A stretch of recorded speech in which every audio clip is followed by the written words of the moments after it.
Hello guys! So, ang gagawin natin ngayon is magpaplanta tayo ng buhok. Then ito po yung gagamitin natin. Hodek. Ayan po, Hodek style. 300 plus lang po mga bini. So, naka 190 Celsius na ako. So, let's try. Kasi parang sinisita ko ngayon mag-photoshoot. Ngayon, mabibili ka ng pansyang halagang 300 nun. Before, wala kang mabibili na dito 300.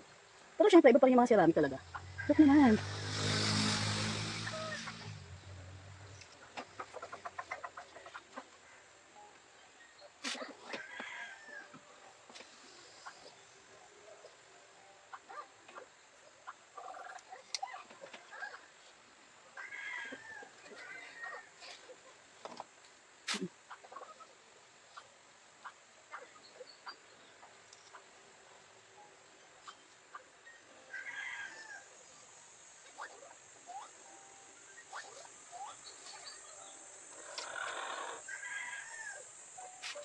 Tingnan natin kasi na.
Hodek.